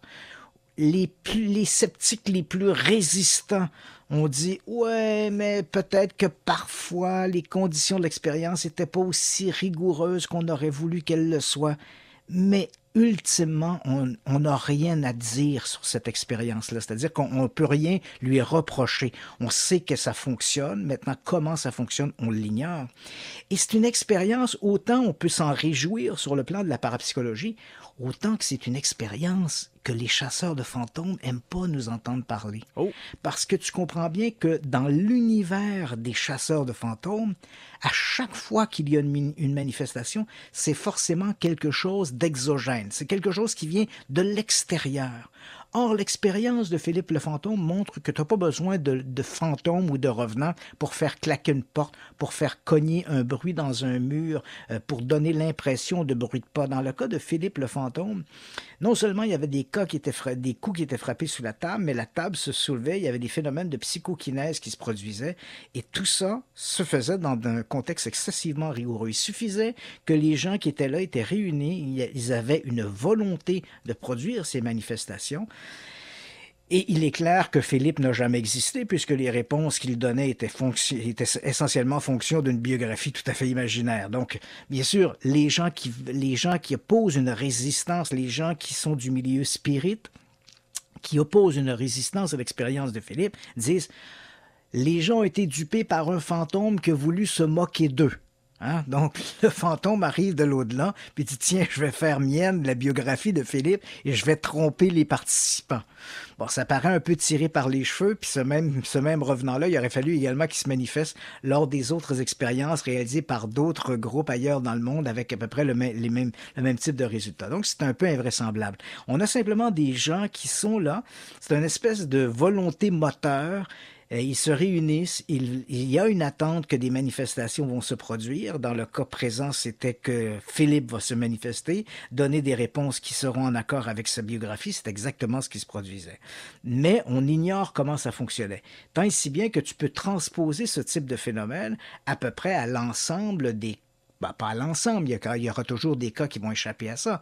Mais lorsque, par exemple, tu réunis dans un lieu donné 5, 6 chasseurs de fantômes, il y a une volonté pour eux que des bruits vont se produire, qu'il y aura des coups dans les murs, qu'il y aura quelque chose de bizarre qui va se produire et qui va démontrer l'existence ou la présence de revenants.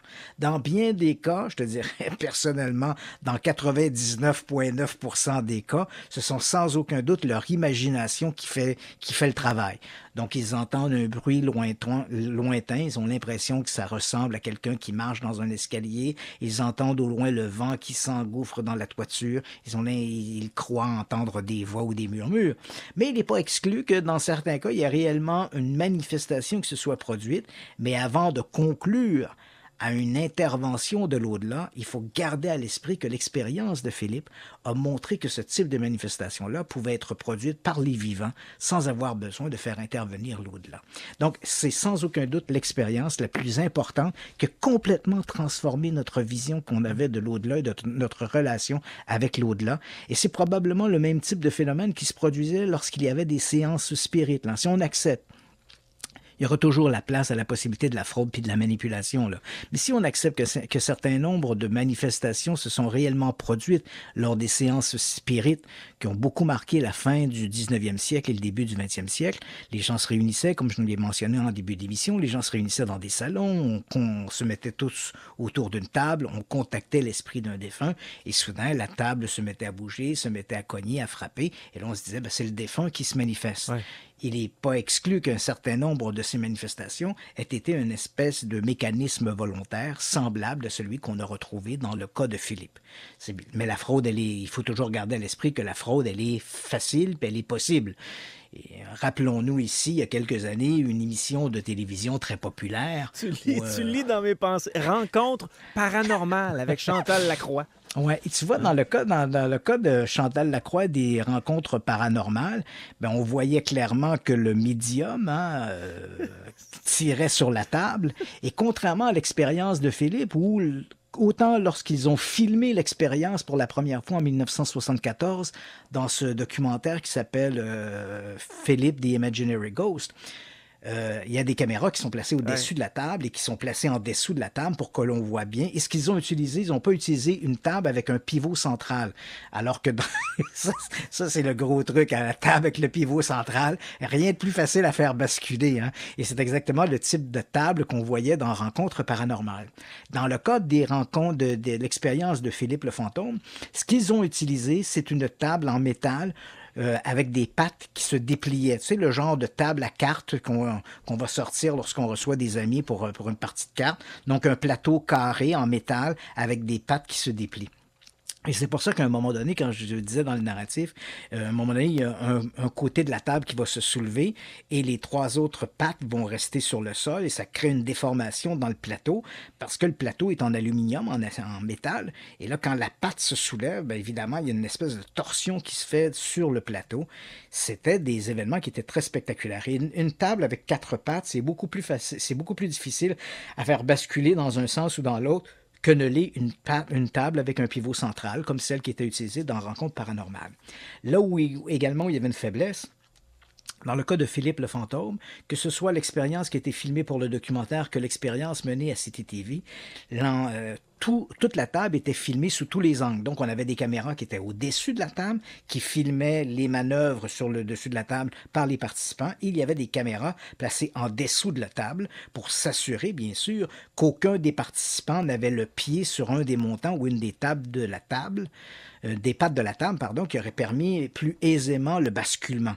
Alors que lorsqu'on regarde Rencontres paranormales, on voit très clairement que notre médium, M. Mainville, a les pieds solidement appuyés sur le montant de la table, qui est un pivot central. Donc, rien de plus facile que de faire basculer la table dans un sens ou dans l'autre. Je ne veux pas prêter de mauvaises intentions à Chantal Lacroix, mais elle servait de cautionnement à cette émission-là en disant...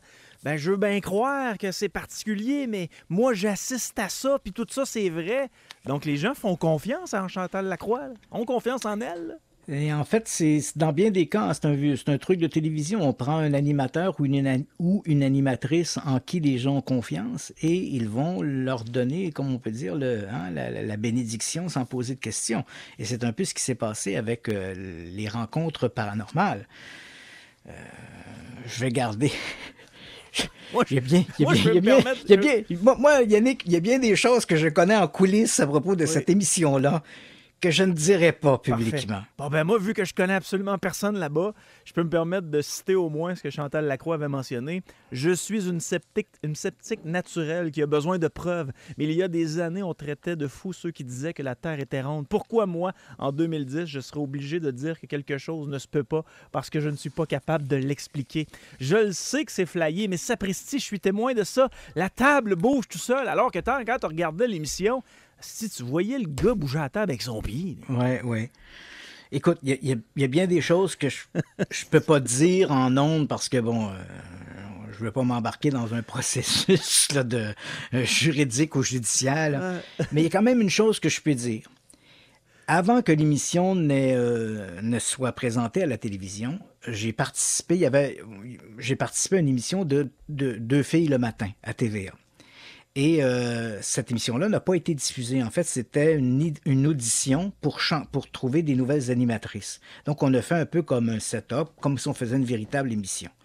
Et puis, c'est Marie-Claude Barrette qui m'accueille. Et là, c'était qui allait être la nouvelle animatrice qui allait accompagner Marie-Claude Barrette.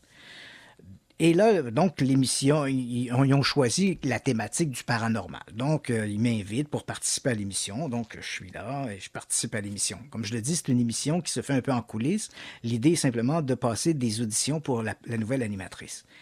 Et durant ces auditions, je croise Chantal Lacroix. Et Chantal Lacroix me dit « Oh, Christian, faut que je te parle. Je suis en train de travailler sur cette émission, Rencontre paranormale. » Et elle me dit qu'elle a été très surprise parce qu'elle fait appel à un médium, blablabla. Et elle me raconte que la table bouge, puis elle est très surprise. Et elle me demande à moi « Est-ce que tu voudrais participer à l'émission, pour voir comment ça se passe? » Et j'ai décliné son invitation en lui disant « Je suis pas la bonne personne pour ça. Si tu dis que la table bouge, je veux bien croire que la table bouge, mais il faut bien s'assurer avant qu'il n'y a pas une fraude ou une manipulation. » Et là, elle me dit comment on peut s'en assurer? Ben, je dis idéalement, ce serait de bien filmer le dessous, le dessus de la table, et de t'assurer d'avoir sur place des spécialistes de la manipulation et de la fraude. Il y a au Québec des magiciens, des illusionnistes, on pense à Langevin ou d'autres du même genre, qui sont des spécialistes du trompage. Donc, ces gens-là ne se laisseront pas berner. Tu mets ces gens-là dans la salle, si le médium tire ou pousse sur la table, ces gens-là connaissent tous les trucs qui leur permettraient de déterminer qu'il y a eu fraude ou non. Et elle me dit « Ah oui, OK, c'est bien, je vais y penser. » Et la suite, bien, on la connaît. Les émissions ont eu lieu. Il n'y avait jamais d'esprit critique qui était présenté. Il n'y avait aucun expert sur place pour s'assurer qu'il n'y avait pas manipulation ou tromperie. Et ça, ce n'est qu'un détail. Il y a plein d'autres choses que je sais à propos de l'émission, mais bon, ça donne rien d'en parler davantage. On a tous compris que c'était pas très sérieux. Mais qu'il n'y ait pas de spécialiste ou encore de scientifique, c'était un hasard. Bien sûr, bien sûr. Voilà. Tu sais, bon, fait que moi, c'est un peu ce que je déplore. Je veux dire, je lui ai dit, et je persiste et signe, je lui ai dit des mois avant que l'émission soit en ondes, je lui ai dit de s'assurer d'avoir quelqu'un sur place qui pourrait s'assurer qu'il n'y aurait pas de manipulation ou de fraude. Et visiblement, elle a passé outre ce conseil, et avec elle a passé outre ce conseil volontairement ou involontairement, quelles que soient les motivations ou les raisons qui ont fait qu'elle a décidé de gommer la participation d'un tel observateur, je l'ignore, mais l'émission lui a été ça a été un stigmate. Quand on parle encore de Chantal Lacroix, je pense qu'aujourd'hui, c'est l'histoire de rencontres paranormales, c'est probablement quelque chose qu'elle veut mettre derrière elle. Hein. C'est pas quelque chose de très glorieux dans sa carrière d'animatrice. Mais rencontres paranormales, c'est passé un peu à l'histoire. Ce qui m'agace, c'est que les gens les gens connaissaient pas l'individu qui était le fameux médium, mais ils connaissaient Chantal Lacroix, ils faisaient confiance. C'est un peu comme dans le temps, quand on faisait une publicité, puis on mettait un sarrau blanc, un comédien, on le faisait passer pour soit un pharmacien ou encore un docteur. On avait tendance à plus lui faire confiance. Là. Absolument. Et ça, tu vois, on peut dire que volontairement ou involontairement, encore une fois, elle a abusé un peu du pouvoir qu'elle avait sur les gens qui ont cru à l'authenticité des manifestations qui étaient présentées là-dedans. On lui a fait confiance et malheureusement, les gens se sont fait duper de manière épouvantable avec ces manifestations visiblement falsifiées. Moi, écoute, je peux même te dire aussi un autre détail. Je vais réussir par te faire parler. Ouais. Tu sais, à un moment donné, quand l'émission a sorti, j'ai beaucoup chialé sur cette émission-là parce qu'il y a plein de choses que je sais à propos de l'émission. Hein. Des gens qui ont été impliqués. Je connais même un des médiums qui faisait partie par le groupe. Il y avait le médium principal, est un type qui s'appelait Roger Mainville, et Roger Mainville était accompagné d'assistants qui le suivaient dans ses déplacements et ses contacts avec l'au-delà. Et l'un de ses assistants est devenu, par la force des choses, éventuellement un bon ami à moi qui me racontait toutes sortes de trucs de comment ça se passait. Mais sans entrer dans ces détails, je me rappelle que quand l'émission est sortie, j'ai beaucoup chialé sur l'émission. Et Roger Mainville m'appelle. Donc, Roger Mainville, c'est le médium. Ah, on a des potins, j'aime ça. Ah ouais, un potin. Et là, Roger Mainville me dit, ça n'a pas d'importance, Monsieur Page, que je pousse ou que je tire sur la table. L'important, c'est le message. Et moi, j'ai répondu à Roger Mainville, j'ai dit, ça dépend encore. J'ai dit, moi, là, si quelqu'un m'appelle un dimanche matin et qui me dit, Monsieur Page, j'ai une bonne nouvelle pour vous. Ben, contrairement à ce que vous dites, au-delà du message, j'ai besoin de savoir qui parle au bout de la ligne. Si c'est mon gérant de banque qui me dit « j'ai une bonne nouvelle pour vous », ça m'intéresse. Mais si à l'autre bout de la ligne, c'est un témoin de Jéhovah, ça m'intéresse moins. Donc, celui qui livre le message, c'est important de connaître son identité. Fait que quand vous me dites que l'important, c'est le message et pas le messager, c'est pas tout à fait vrai. Dans le cas d'une communication avec l'au-delà, je pense que la qualité du messager est aussi importante que la qualité du message. Et ça a été la fin de nos échanges entre Roger Mainville et moi. C'est la seule fois qu'on s'est parlé et la conversation n'a pas été très, très conviviale parce que, bon, je lui ai lancé ça comme ça. Fait que voilà, c'était contact avec rencontre paranormale. Rien à voir avec l'expérience de Philippe le fantôme qui, tu l'auras bien compris, n'était pas fait du tout dans ce genre de conditions. 19h32, on revient. Radio X Files avec Christian Page et Marceau de Radio X.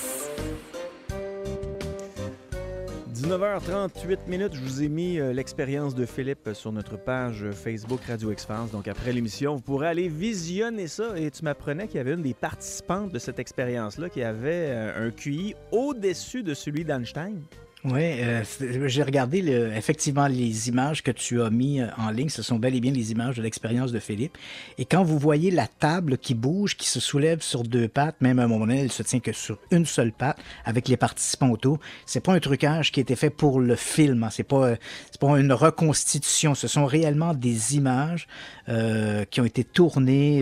Les manifestations se produisaient comme ça devant la caméra et ça a été tourné comme ça sur le vif par la caméra. Donc, ce sont pas des images où on a essayé de faire une reconstitution après coup de ce qui s'était réellement passé.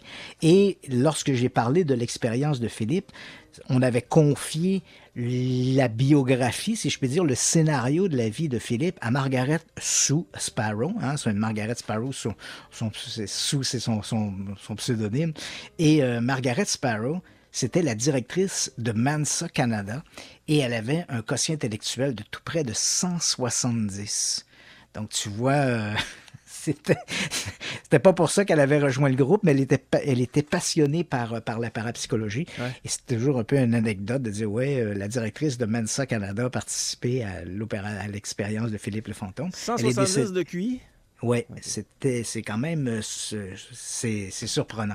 Et elle est décédée malheureusement il y a quelques années d'un cancer du sein. Donc malheureusement, elle nous a quittés. Mais 170 de QI, c'est quelque chose, on va se dire. Oui, c'est hallucinant. Écoute, j'ai déjà joué au hockey à 210, 220. Là. Fait que je vais bâtir ma petite confiance en moi là-dessus. Là. Donc, voilà. Donc, c'était mais il faut quand même préciser, même si Margaret Sparrow était une femme qui était très, très brillante, aucun des membres du groupe qui ont participé à l'expérience de Philippe, aucun d'entre eux n'avait la prétention de dire qu'il était un sensitif ou une sensitive ou qu'il avait des dons de médium. Ces gens-là étaient tous des monsieur et madame entre guillemets, tout le monde. Ils s'intéressaient à ces phénomènes de parapsychologie. C'était le seul dénominateur commun qui fait que ces gens-là s'étaient réunis. C'était cet intérêt pour la parapsychologie. Et Bruce Raymond, qui a tourné le film, les images que l'on voit, ce sont les images de... c'est drôle parce que je regardais ça et j'ai rencontré tous ces gens-là, mais évidemment des années après. Donc Bruce Raymond, c'est celui qui a tourné les images, qui a tourné le documentaire de Philip the Imaginary Ghost.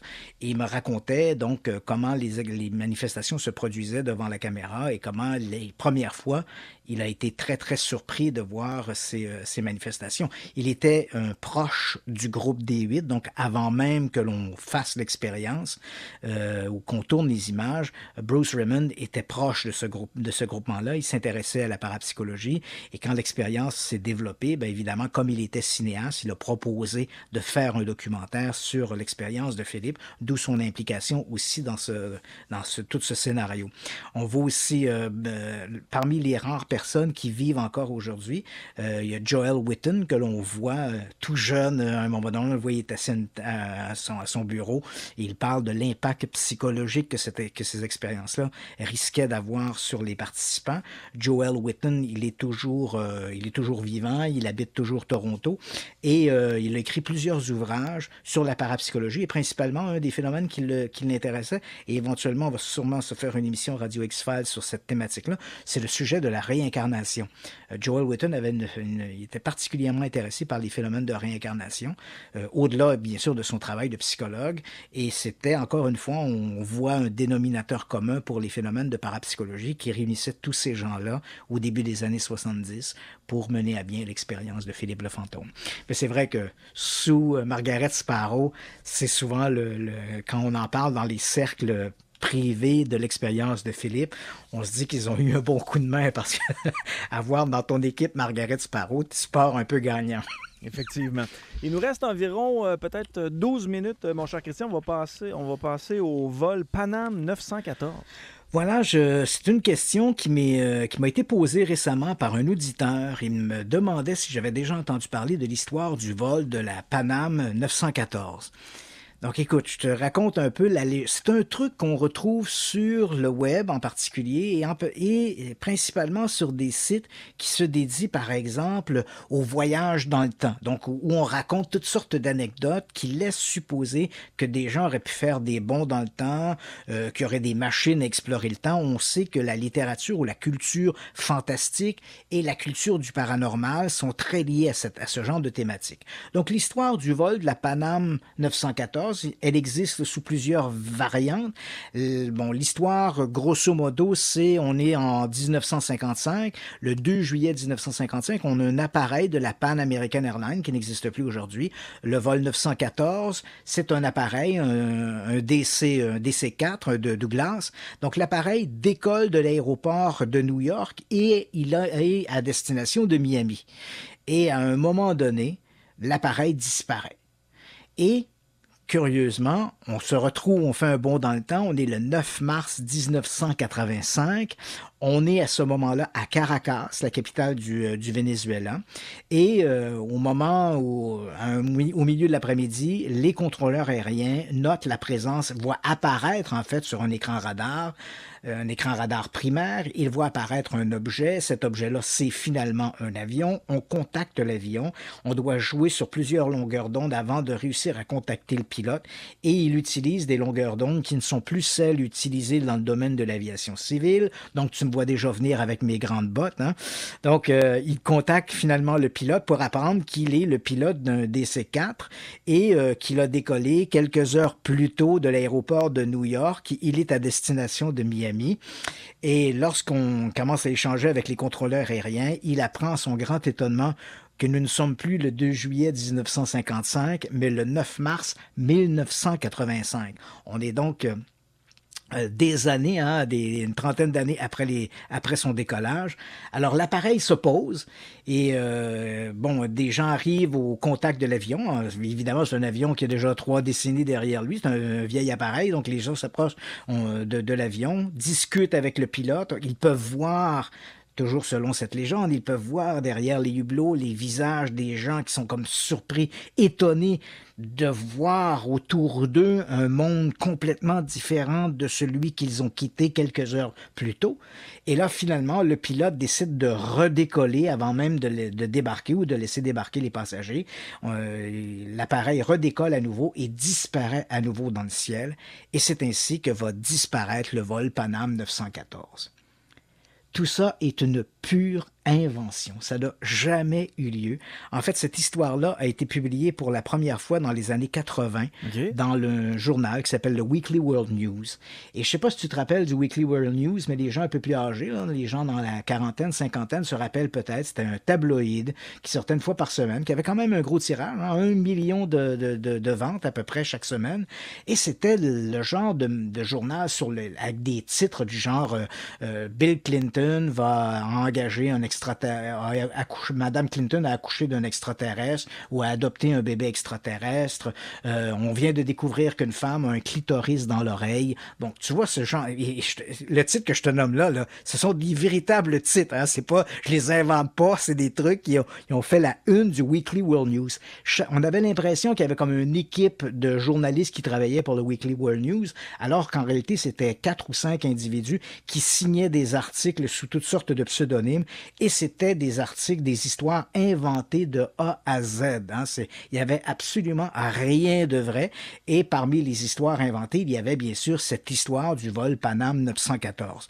D'ailleurs, une histoire qu'ils ont repris à 3 autres reprises. Dans les années 90, ils ont repris la même histoire avec des variantes. Donc là, le vol n'est plus le vol 914. Dans un cas, par exemple, c'est un avion qui décolle de l'Allemagne en 1954 et puis finalement, il va se poser quelque part au Brésil en 1989 et au moment où on entre à l'intérieur de l'appareil, hein, qui a fait une espèce de bond dans le temps, on trouve tous les passagers qui sont là, assis sur leur fauteuil, les 88 passagers et les 4 membres d'équipage, ils sont assis sur leur fauteuil, encore avec leur ceinture, mais ils sont réduits à l'état de squelette. Donc ça, c'était l'histoire d'un vol. Ouais. C'était Et donc, on reprend la même histoire. Et bon, il y en a une autre histoire qui est circulée, on retrouve régulièrement sur les sites Internet qui parlent de voyage dans le temps. C'est l'histoire du Cotopaxi, donc un navire qui disparaît au large des États-Unis, hein, sur la côte est américaine. Et il disparaît en 1925. Et là, on nous dit qu'il est réapparu quelque part dans les années 90 au large de l'île de Cuba. Mais en réalité, le Cotopaxi, il a sombré, puis on sait exactement où il a sombré. Il a sombré au large de la Floride. On connaît l'endroit où se trouve l'épave. Mais l'idée de ces bateaux ou de ces avions qui font des bonds dans le temps pour se retrouver dans d'autres destinations à d'autres époques, c'est un sujet, bien sûr, qui fait rêver. C'est fantastique. Mais dans le cas que ce soit le vol de la Paname ou les autres vols, par exemple, comme le vol Santiago 513, là, ça c'est le fameux vol où on a retrouvé l'équipage à l'état de squelette, toutes ces histoires-là sont absolument sans fondement, elles sont inventées de A à Z et même parfois recyclées par le même journal qui était le Weekly World News. C'est vrai qu'il y a eu, dans l'histoire, il y a eu un véritable vol 513, mais c'était pas le Santiago 513, c'était le TWA qui a disparu, mais il a été retrouvé le jour même, c'était le 11 juillet 1946, et il s'était écrasé dans un boisé de la Pennsylvanie. Donc parfois, on voit sur des sites cette espèce de confusion entre le vol TWA 513, qui a disparu, mais retrouvé le jour même dans un boisé de Pennsylvanie, versus le vol Santiago 513, qui est celui avec les squelettes à bord, qui, lui, est une invention du début à la fin.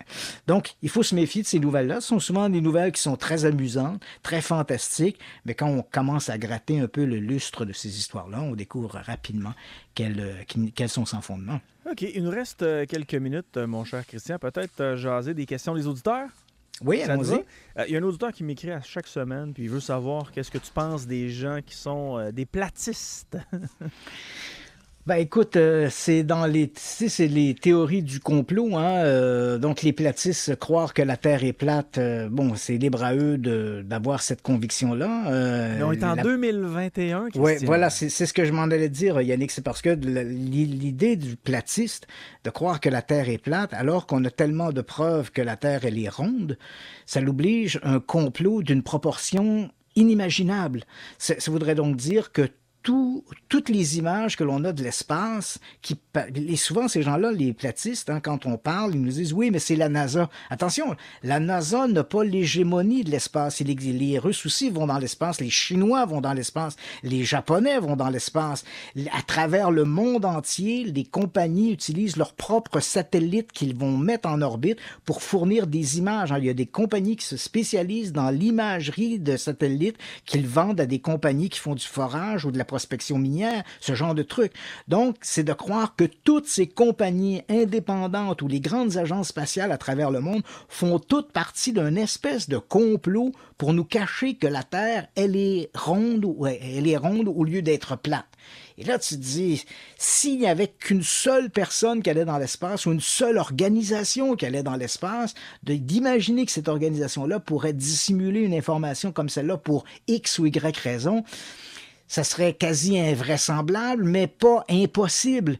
Mais quand on regarde le nombre de joueurs qui se retrouvent dans l'espace, littéralement au quotidien, à travers les satellites ou par la présence humaine dans l'espace, ben c'est comme invraisemblable. Et qui plus est, quand on regarde partout dans l'univers, tous les corps qui sont de moindre dimension, qui ont une dimension assez considérable, ont toutes des formes rondes, que ce soit les satellites de Jupiter, notre Lune, la Terre. Donc pourquoi dans l'univers, toutes les planètes, les satellites des planètes seraient plus ou moins ronds? Mais pas la Terre. La Terre serait plate. Nous autres, elle est bien drette. Ouais, c'est ça. Donc, nous autres, là, pour une raison inconnue, là, dans l'univers, il y a une exception d'une planète plate, puis c'est la nôtre. Puis il y a une triste histoire qui est apparue dans les médias, et tu nous en avais parlé d'un individu qui voulait faire le fameux test, parce qu'il voulait prouver à tout le monde que la Terre était plate. Et lui, il avait une cour à scrap, et il s'est dit, tiens, moi, souder des affaires ensemble, m'en mettre un moteur là-dessus, puis je vais monter le plus haut possible. La première fois, ça n'a pas fonctionné, puis la deuxième fois, il s'est tué. Ouais, c'est ça. Donc, c'est une fusée artisanale.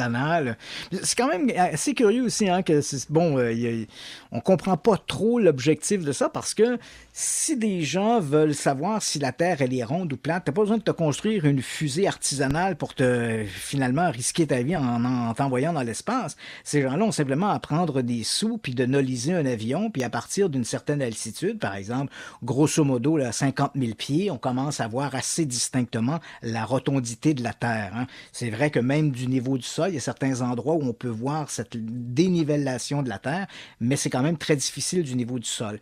Mais à partir d'une certaine altitude, par exemple, les gens qui ont voyagé sur Concorde pouvaient très, très bien voir la rotondité de la Terre, parce qu'à 50 000 pieds, qui était la vitesse de la hauteur, l'altitude de croisière du Concorde, là, on voit que la Terre est une boule.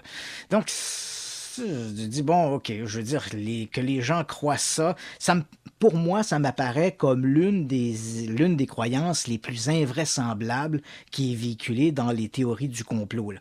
Pour moi, je classe ça exactement au même niveau que le monde est entre les mains des reptiliens. Là. Quelqu'un qui dit, t'oublies, Christian, que les autres planètes qu'on voit, c'est un dôme avec des hologrammes. Bien sûr, bien sûr.